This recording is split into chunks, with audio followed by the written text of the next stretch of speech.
also broadcast live on YouTube. Our topic today is academic impact of digital education, and we are honored to have two distinguished speakers. The first one is Professor Mehmet Bulut, the president of Istanbul Sabahattin Zaim University. And the second one is Ibu Evi Mulyani, Akuntan MBA PhD, the head of Bureau of Cooperation and Public Relations of the Ministry of Education and Culture of the Republic of Indonesia. Now I'm delighted to introduce our first speaker, Professor Mehmet Bulut. He completed his higher education in the field of economics in Izmir. Between 1994 to 1996, he successfully passed qualifications after taking courses at two separate doctorate degrees in two different universities located in Ankara and Istanbul. His ideal was to study economics and history, so he decided to study in the Netherlands. He graduated from his second master's degree in the field of economic history in Potsdam Institute in 1998 and PhD at Utrecht University in 2000. He became an assistant professor in 2001, associate professor in 2003, and professor in 2008. His articles have been published on various internationally referred academic journals, and he received 3G Special Award for service to higher education from Cambridge Analytica IF and selected among the most successful people in Turkey by Oxford Worldwide Press in 2016. Good afternoon, Professor. Thank you for joining us today. Now the floor is yours. Thank you so much. Dear honorable ministers, ambassador, fellow scholars, students, and participants, it's a big honor for me today to be with you. As you know, this great event was going to be held in Istanbul if it wasn't for pandemic. We also organized an online 12th International Congress on Islamic Economics and Finance in last week.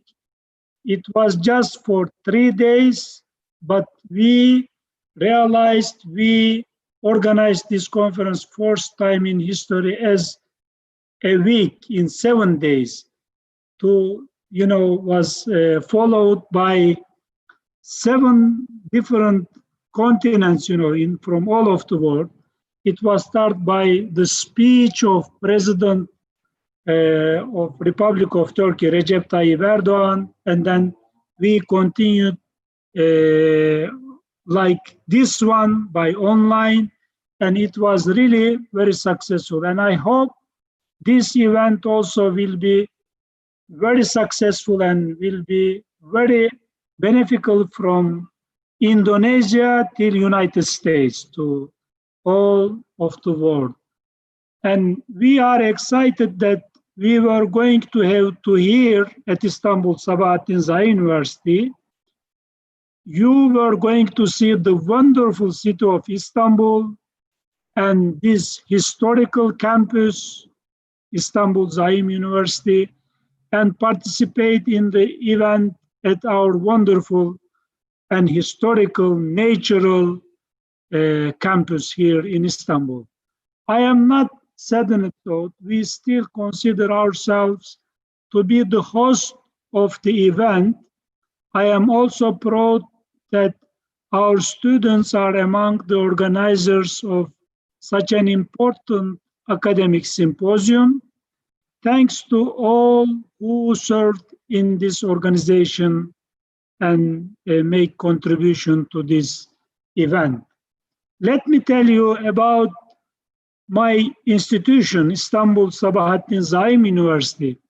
It is a non-profit foundation university established and run by Turkey's one of the oldest foundations serving to increase access to education. As you know, this geography, we are in a huge Ottoman Vakf heritage.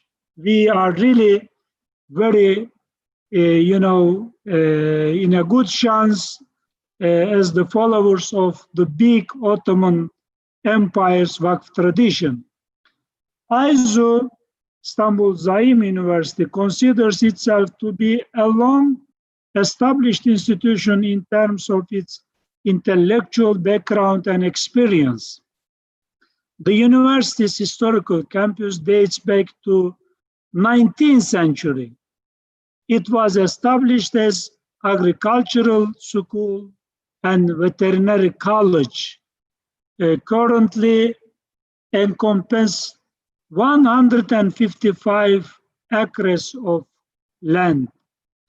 AIZU is one of the leading universities in Istanbul as an international research university with 35 undergraduate programs, but more than 60 master programs and 20 PhD programs. AIZU academic staff have degrees from world-class universities and contribute to the literature and science with their studies and work. AIZU is dedicated not only to ensure its students receive an excellent education, but also become accomplished individuals who develop ideas and projects for the benefit of humanity. Its goal is to shape the future while embracing our unique history and culture. We educate and train young people who are able to connect the past with future, blend the local and universal, and build a balance between tradition and modern. As you know, we are the followers of very rich Islamic heritage. So, based on this tradition and cover the current humanity, science, technology, and to, prepare the young generation for the future. There is a dynamic international community at Istanbul Sabahattin Zaim University campus with nearby 20% of students from 90 different countries, 90.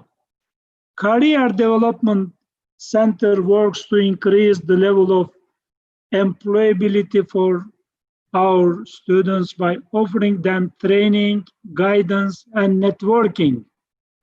AIZU offers the opportunity for its successful students with a complementary second diploma. The university provides the chance to go abroad through partnership agreements and exchange programs with the world's leading universities, again, from University of Indonesia till University of Mary Washington. From the east to the west, we have so many dual,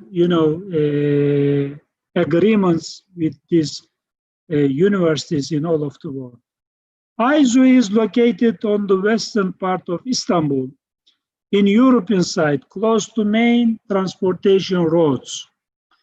It is one of the closest universities to the new Istanbul International Airport. Marmaray is a train system. Fast train line is connected just next to the campus, which travels all the way from central Anatolia, from the capital of Ankara, capital of Turkey, Ankara, to Europe through Istanbul. An underground train station is being constructed at the campus door. And more importantly, the planned new second channel of Istanbul lies just west the campus. We have now a Bosphorus in between Asia and Europe, and now a new channel is constructed just in front of our university, Istanbul Zaim University. These past months in Turkey as well as all around the world, as you know, the COVID-19 pandemic has generated an unprecedented crisis that has changed the world at an incredible pace. In history, we faced such kind of epidemics, pandemics, and some of them changed the history, as you know. The challenges it has presented have not only been medical, but have extended to economic, cultural, and financial activities, significantly disrupting all levels of educational institutions as well. The crisis will soon be over, we hope, but its indelible mark on our lives will persist in the coming years. In this new reality, the rules and habits of the past no longer hold, at least not in their old forms. In these critical times, Istanbul Sabahattin Zaim University encouraged order and understanding while continuing its research and educational missions. It quickly adapted its operations and took health and social measures against the pandemic, with education shifting online uninterrupted, very successful.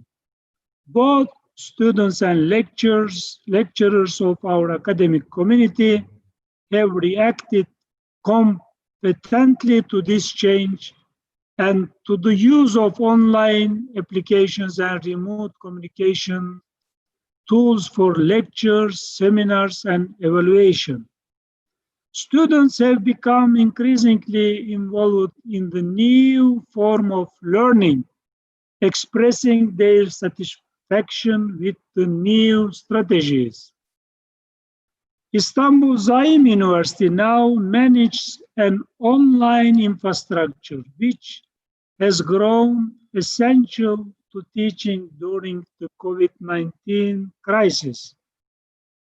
It employed an integrated system of platforms dedicated to distance education to facilitate students' access to lecture materials and online bibliographic resources, remote communication between students and lecturers via messaging, discussion forums, video calls, discussion platforms, seminars, assignment of homework, and real-time tasks, as well as effective evaluation and feedback processes.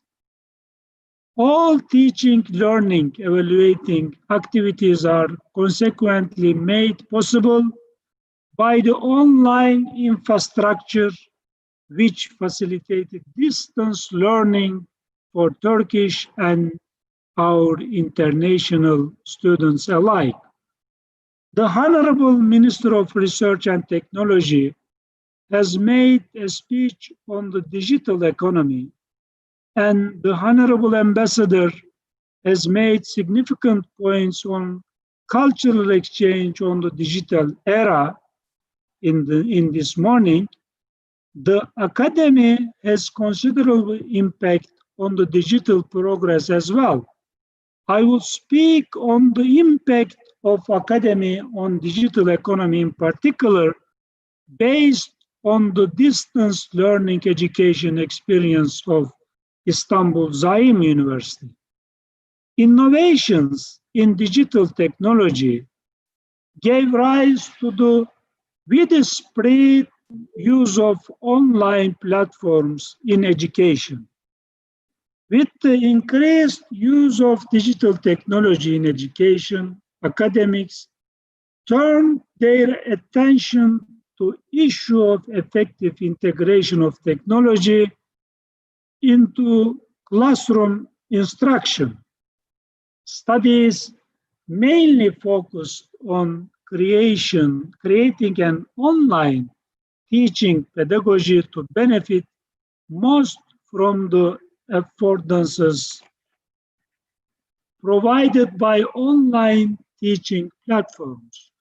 Research has shown that online learning platforms provided students with a wide range of opportunities of self-paced learning, time and cost reduction, peer learning, network learning opportunities. The key to the successful integration of technology into instruction is learner autonomy. It is significant for professors to enhance the self-regulated learning skills of learners to maximize the learner gain. Self-regulated learning skills in an online learning environment is defined as note-taking skills, research skills, analysis and synthesis of information, and self-monitoring. In order to enhance these skills and facilitate the adaptation of learners to online learning environment, educators are recommended to offer a study skills course. This course aims to tap into independent learning of learners on a practical basis with the use of group tasks and group discussions. I would like to express the importance of Indonesian and Turkish relations as my final remarks. Indonesia, with its improving economy and development in the Eastern Hemisphere, and Turkey, with its increasing potential influence in the region and regional aspiration, international aspiration, need to come closer in the West. Both countries are the rising stars. Indonesia in the East, Turkey in the West is the new rising stars with their strong, new, young generation, and with especially Indonesia with huge population, more than 200 million, and Turkey nearby 100 million. Both countries which have significant gains from this population, economic, cultural, and academic cooperation. As you know, our relations are going back to the 16th century, 17th century, to the times of the Ottoman Empire and their interest with the Muslims in Asia. There are 75 Indonesian students currently studying at degree programs, and there are as many short-term language programs. Maybe we are the institution, higher education institution in Turkey, that hosts the most students from Indonesia comparing to the other universities in Turkey. I believe that they will leave age of greater solidarity between the two countries and nations. We have a burden of responsibility to the future generations to increase long-term academic cooperation. Because, as you know, when we look at the future, in 2030 or 2050, Indonesia and Turkey will be in the top 5 world economies. And in this process, in the future, the young generation, well-educated young generation, will play a key role for the leadership of these two countries. And I hope we can support their abilities, their strong infrastructure to preparing them for the future to lead not just their countries, but also regional economies, cultures, higher education institutions, think tanks, and all the other institutions that needs their leadership. Thank you so much for following me, listening to me, and giving me this chance. If there are some questions, I am ready to reply. Thank you again for all the organizers of this event. Okay, thank you, Professor, for your presentation. It is very interesting to know how education is run in Turkey, especially after the pandemic of COVID-19. And I also highlight an important points about the successful digital. The key for successful digitalization in education sector is learner autonomy, and I really agree about that. And it is important for the learners to have self-regulated learning skills, and the campus may provide course that can equip students with those skills. And yeah, we hope Indonesia and Turkey can collaborate to be leading countries in the world. And I think the participants also gained new insights from what you said, and some of them might have some things that would like to be further discussed with you. But now we first listen to the presentation of our second speaker. Before we listen to the second presentation, let me introduce our second speaker, Ibu Evi If Mulyani. you don't mind, can I tell you, I have to leave 15 minutes later. If there are some questions for me, I am ready to reply. Can I leave 15 Um, minutes later? I have uh, another important meeting. mhm. Is I that apologize, sir, because our second speaker also have very limited time. But maybe if you have questions, maybe we can send to you later after this event. Do you okay? mind? Okay. Okay, Thank you so much. Thank you. Thank you. thank you. Bye Okay, bye. Thank you. Thank you. thank you very much, Professor. Thank you. It's my And pleasure. Thank you. okay, and then let me continue to introduce our second speaker, Ibu Evi Mulyani, akuntan MBA PhD, the head of Bureau of Cooperation of Public Relation of the Ministry of Education and Culture of the Republic of Indonesia. She obtained her master degree in finance from Nanzan University, Nagoya, Japan, and earned her PhD in accounting and finance from Deakin University, Australia. She was assigned as head of Division of Investor Relations from 2015 to 2020 of the Ministry of Finance, Republic of Indonesia, and in April 2020, she started her assignment in the Ministry of Education and Culture, Republic of Indonesia, as the head of Bureau of Cooperation and Public Relations, and she also enjoys her role as lecturer in some universities and college in Jakarta. Good evening, Ibu Evi. Thank you for coming to this webinar. Now the time is yours. Thank you, Amelia and Professor Bulut. Thank you. I will really enjoy your presentation and sharing. Again, thank you. And good evening from Jakarta, all overseas Indonesian students, association friends and colleagues, Professor Bulut. Good evening, and it's very nice to meet you. And thank you for having me. It's a pleasure for me to be here with all of you, even though it is a virtual meeting, but I believe this opportunity can be optimized to further discuss the topic of education as well as digitalization in the Education Center.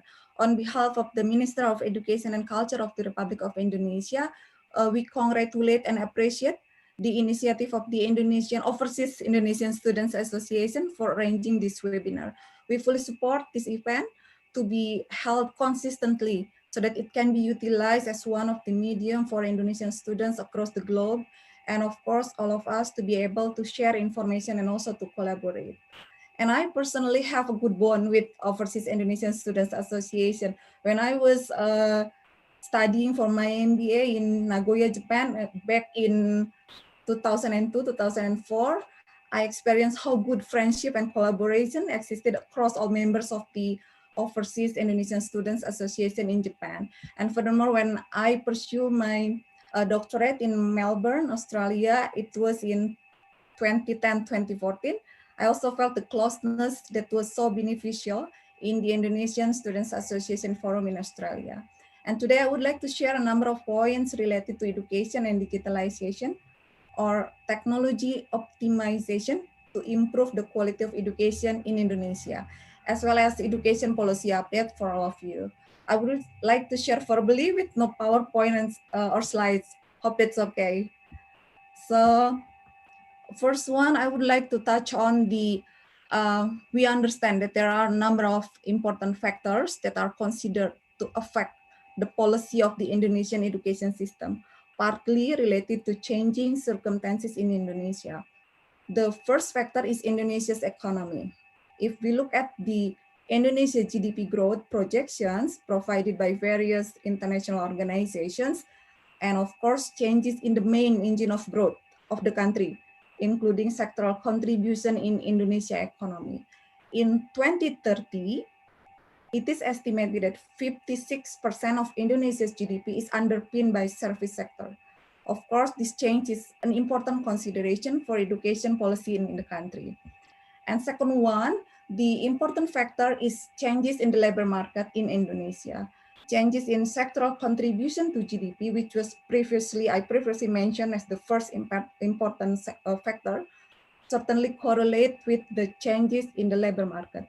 In this context, it is estimated that 62% of new types of work will be present in the construction and then transportation, tourism and retail sectors, all service sectors.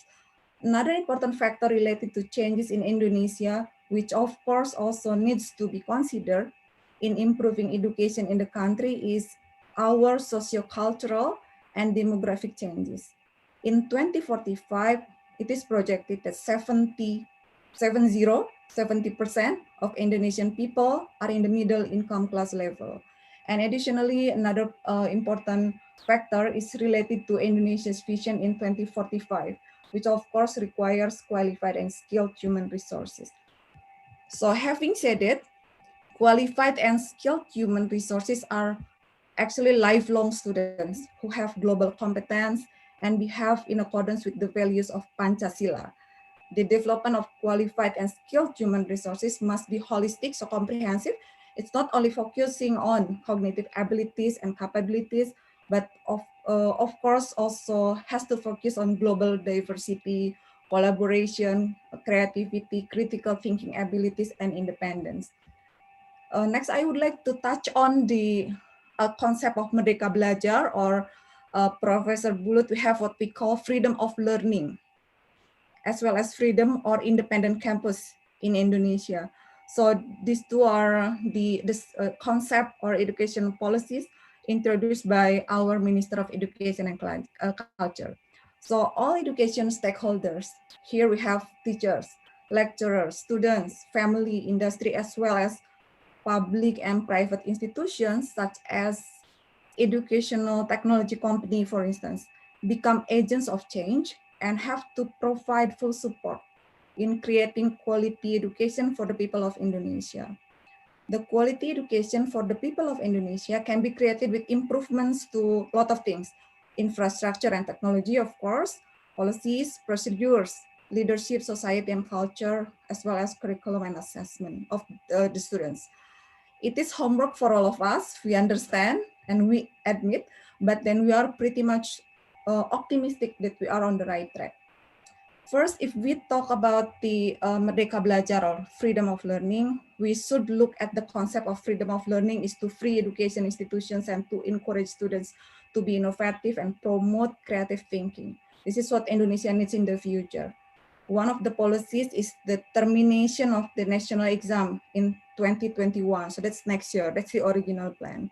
The national exam will be replaced by the assessment of minimum competency and survey of character, which consists of literacy, numeracy, as well as character education strengthening.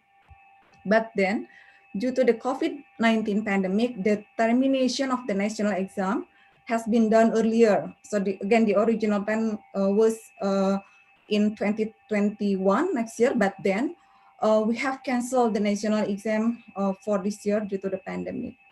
The other three programs that we have and include in our freedom of learning are the National Standard School Examination, as well as Learning Implementation Plan and Zoning Regulation of New Student Acceptance. So the new policy direction for the implementation of National Standard School Examination in 2020 will be applied with examination held only by schools. So the test is conducted to assess student competencies, which can be done in the form of written tests or other more comprehensive forms of assessment, can be portfolios and assignments such as group assignments or written papers. With that, teachers and schools are more independent in evaluating student learning outcomes. The next one, in our Merdeka Belajar or freedom of learning concept, we also have a learning implementation plan that we simplify by cutting down several components. And then we have what we call Merdeka or independent campus policy. It's a continuation of the Merdeka Belajar or freedom of learning concept.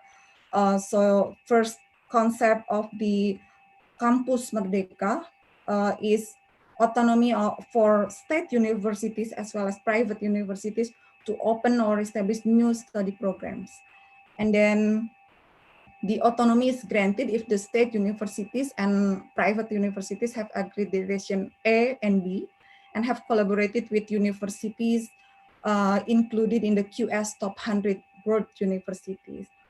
And then the second one, the concept of Merdeka Campus Policy or freedom campus or independent campus is an automatic accreditation program for all ranks and is voluntary for universities and study programs that are ready to rise in rank. And then the third concept, which is part of the Merdeka Campus Policy, is related to the freedom for state universities, which come in the form of public service agency and work unit to become public universities as legal entity. And then the last one, the fourth one of the Merdeka Campus Policy is related with the providing students the right to take courses outside study programs and make changes to the definition of what we call SKS in Bahasa, semester credit units. So there was a change in understanding regarding credits. Each credits are interpreted as hours of activity, no longer hours of study.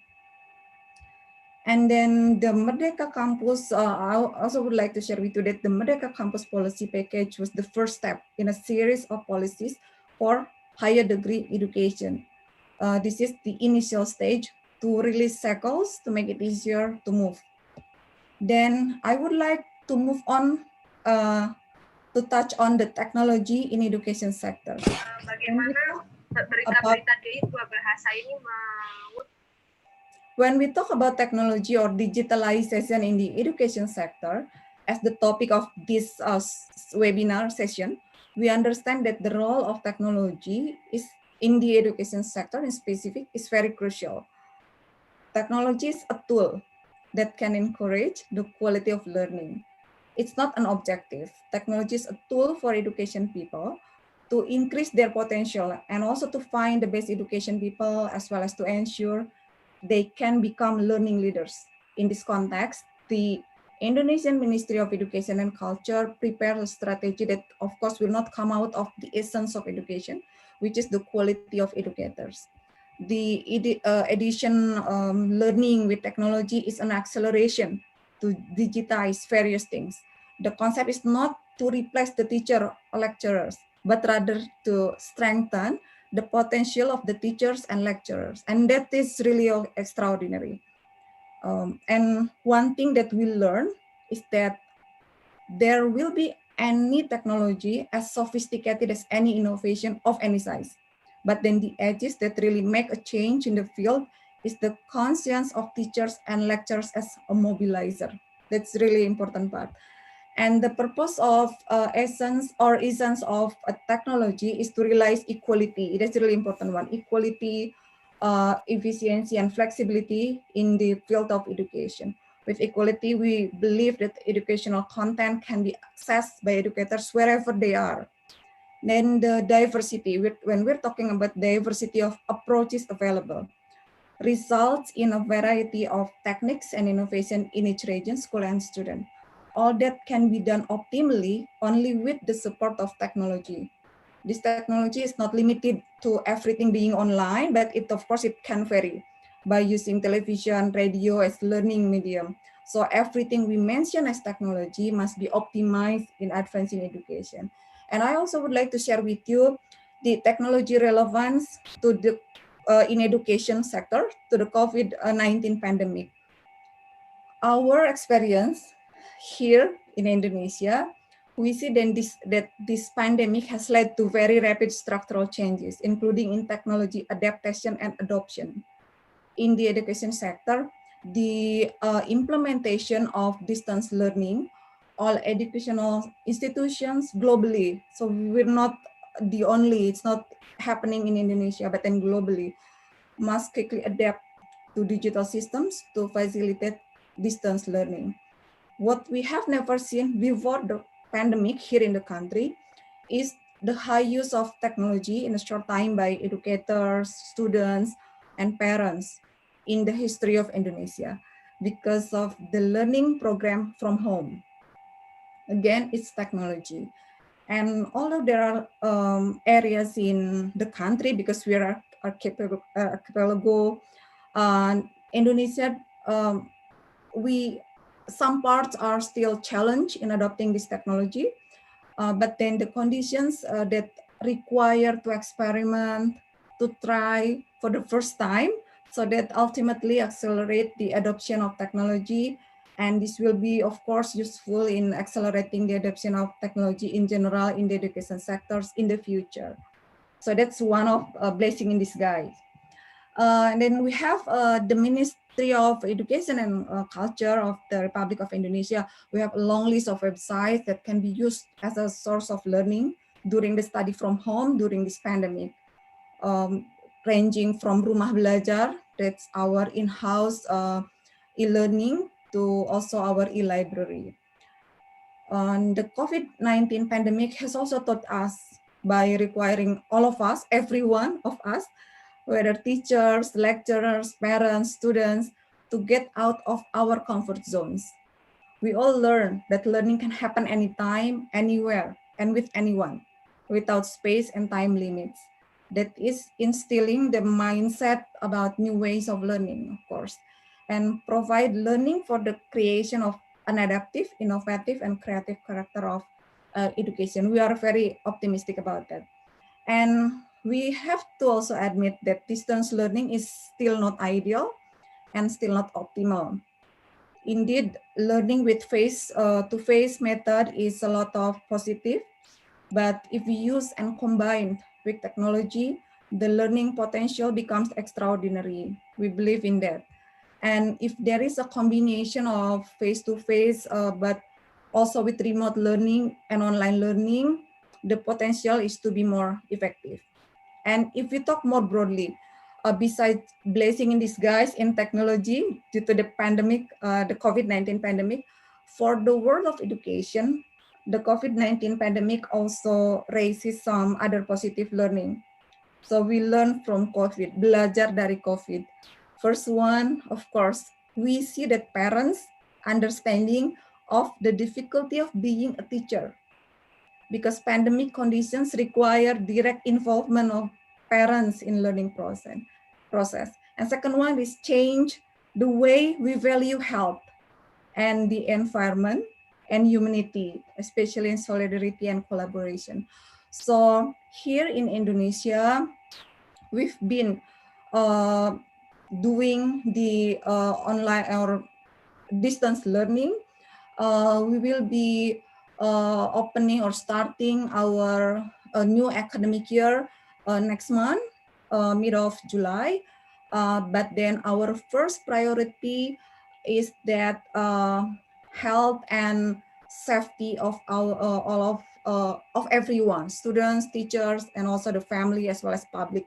So again, we of course evaluate our distance learning, and we are optimistic that again adoption and adaptation to technology is really rapid, and this is the blessing in disguise, one of blessing in disguise that we can have from the pandemic. I think that's what I can share with you all. It's been an honor to be among such accomplished individuals and to be able to present my perspective in this session. Thank you and good day to all of you. Thank you very much, Ibu Evi, for sharing some important things about technology adaptation in education, especially in Indonesia.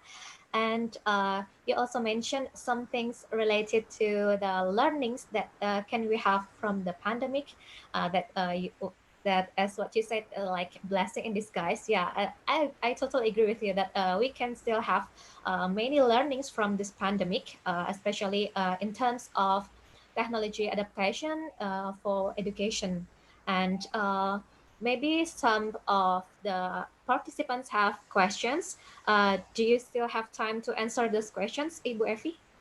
Um, I have to apologize, as I shared with you earlier, that I have to leave earlier than the original plan, as I have another meeting to attend. But then more than happy to take one question, maybe if any, or you can just feel free to reach me by emails as well. Okay, is there anyone who wants to ask to Ibu Evi? Please raise your hand maybe, and Is then Professor Bulut and still and with us? also still I think wait, let me I think yes, Professor Bulut is still here with us. yes, alhamdulillah. How about Professor Bulut? Do you still have time to answer the questions from the Uh, participants? as I told you, I had to leave, but I am just followed the speaker. If I have a chance, if there are any question for me, I can reply and then I have to leave. Okay, maybe one question for each speakers. How about that? One question for Okay, Professor Bulut okay, and one question for okay. okay. Uh, for the audience, if you have any question for the speakers, please drop your question on the chat feature on Zoom or in YouTube. But maybe. Mm, all right. Any one of you? Okay. From Jessica Parahita, would you like to uh, ask directly? Maybe you can turn on your audio and your video and ask directly to Ibu Evi. Okay, good evening, Ibu Evi. Hi, hello. Okay, my name is Jessica Parahita, and I'm currently studying master degree in Bronx. And I would like to ask about the regarding the Indonesian readiness to face this kind of new normal regarding the digitalization of education, since if I'm not mistaken, there are a lot of issues regarding the whether is it ready for the teacher to teach the student in digital, and regarding the exam, like the online exam and so on. And I would like to know whether Indonesia readiness regarding this. Okay, okay, thank you. Allow me to reply right away. So again, thank you, Jessica, for the question. It's very good one to respond to the question. The first one is that if the question is, are we ready? I don't think any of country in the Yeah. across the world is ready to face the pandemic. Yeah. If we may more recall the last time all schools closer across the globe was during the World War II. So again, no country in the world is ready.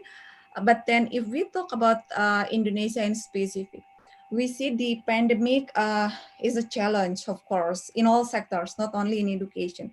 But then at the same time, again, it's providing us some learning and some, again, blessing in disguise, because again, technology adoption that was predicted to take place later, couple years from now, happening at the moment. So that's really something for us. And then if we talk about the study from home, so what we've been doing in the ministry, in the government, is that we reallocated our what we call the resources. So resources meaning also include policy. So we also review our policy as well as our resources including budget, government budget, as well as the, for instance, our infrastructure. All because we understand that the number one thing that we have to prioritize is the health. So back in March, early March, if I'm not mistaken, we have provided policy. The first one is that we cancel national exam for this year. Originally, the plan to terminate the national exam because of basically principal consideration will happen next year. But then we did this year already, it's done. So we canceled that one. And then in terms of the learning or study from home, we provide some alternatives. We have a lot of alternatives. It's not only online in the context of internet access. So it's not only internet-based learning from home or study from home, but then we also have our education air on national television, TVRI. Okay. We have a daily program in our national TV channel, so it's available across the country. And then it's daily program. And then second one, we also have an alternative of having our education learning from home through radio station, RRI. And then we also have provided students with textbooks that were originally have to be kept in the library at schools. Now we allow, actually we've been allowing students to have the books at home, so they can also study at home, of course, with the help or assistance of their parents. We cannot handle this learning from home without collaboration and help from the parents. And again, in terms of the pandemic, COVID-19 pandemic as a whole, we can see that the government, in specific, the Ministry of Education and Culture, has reallocated our resources, our budget to help the health sector, as well as we use our dormitories, for instance, to be used for doctors, nurses, so health practitioners, as well as our hospitals, educational hospitals, to be used as COVID-19 test centers. So we are optimistic again that this pandemic, we learned something. This pandemic has taught us a lot of things, collaboration or gotong royong in bahasa, as well as, again, technology adoption.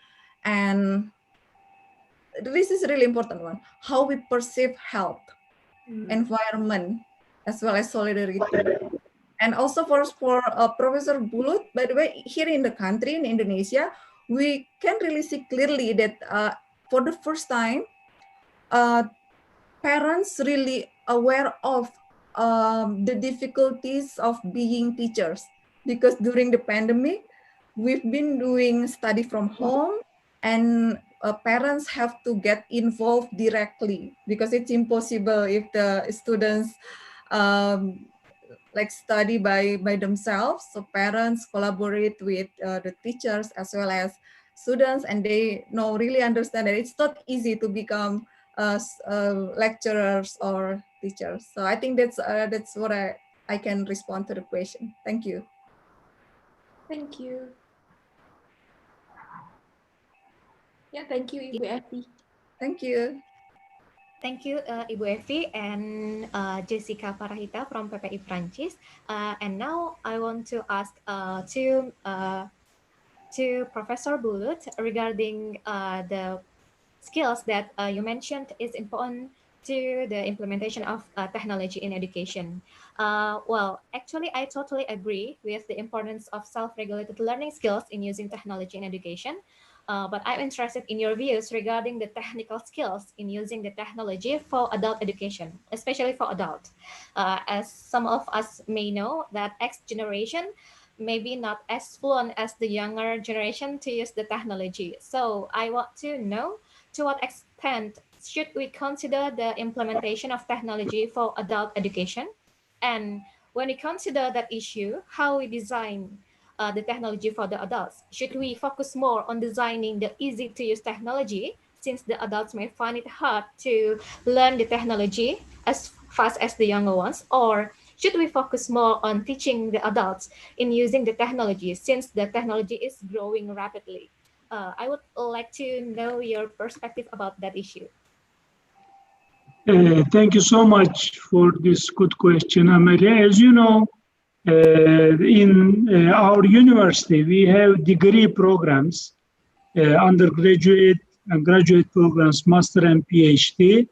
In addition to these degree programs, we have also, we call diploma or certificate programs for adults, you know.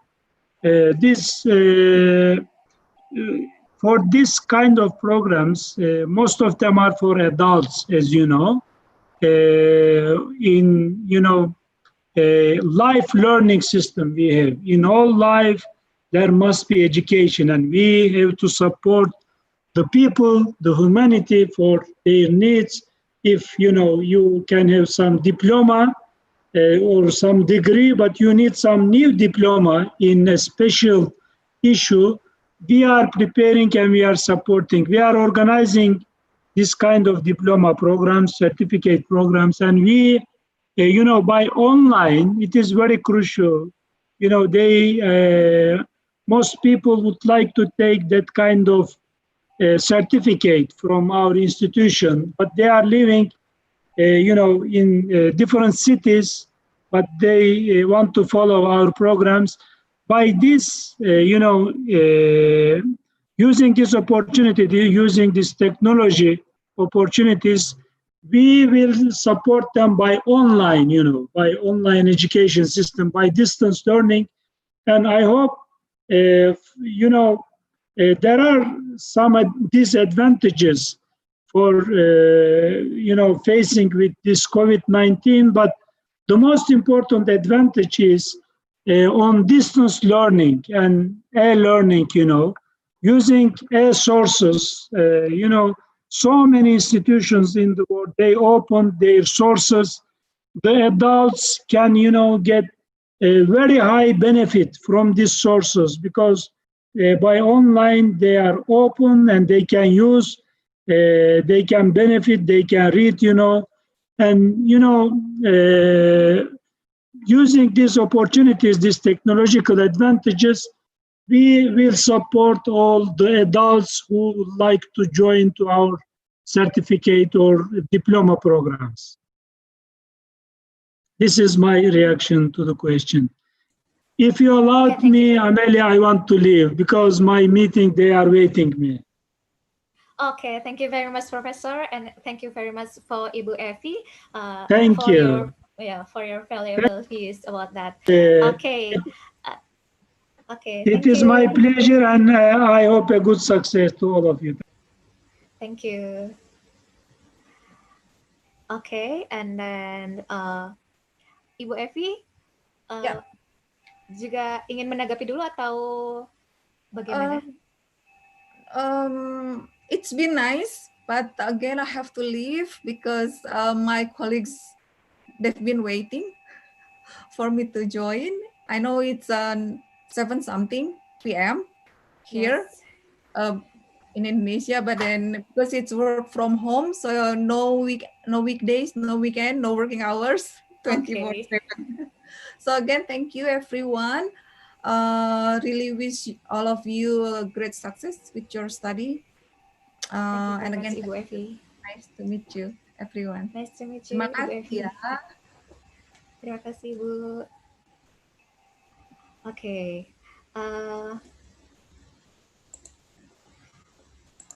Okay, thank you everyone for joining today's webinar. And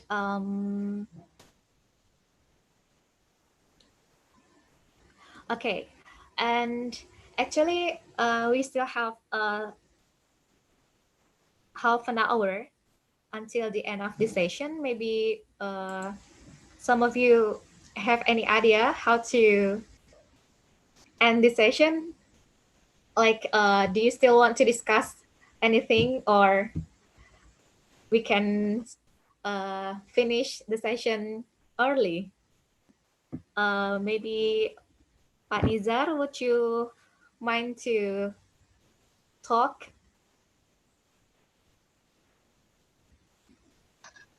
Okay, this is the one that we are not expected. Wait. So Bu Evi and Prof.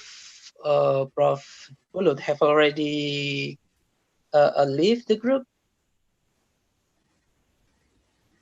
Mbak Amel, Sorry. do they leave the group now? Wait.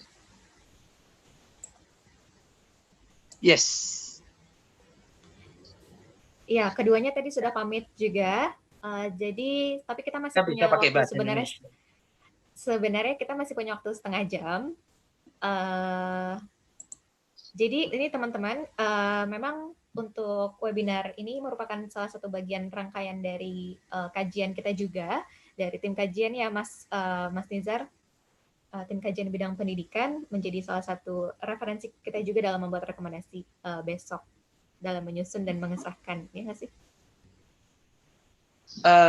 Baik teman-teman, terima kasih sebelumnya atas waktu yang diberikan untuk ikut webinar ini. Seperti tadi yang sudah saya beritahu, ini sesuatu yang bukan kami bayangkan, bahwa kedua pemateri berebut untuk menjadi pemateri di sesi pertama.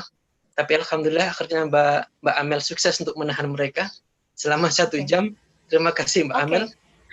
Mas Nizar, mohon maaf kalau misalnya saya tutup dulu acaranya, bagaimana? Setelah itu kita lanjutkan untuk yang di Zoom, mungkin jadi yang di YouTube kita akhiri dulu ya? Boleh. Oke, jadi untuk terima kasih atas partisipasi teman-teman yang menyimak acara ini di YouTube.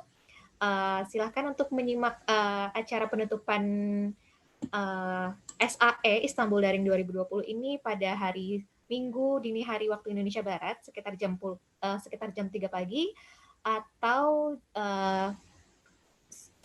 Minggu malam 28 Juni pukul 10 malam waktu Central European Summer Time. Terima kasih dari saya. Selanjutnya untuk YouTube bisa diakhiri dulu.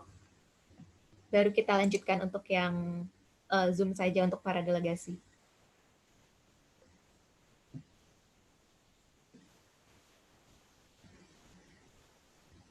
Mohon info apakah masih tayang di YouTube? Ya, ini masih tayang di YouTube.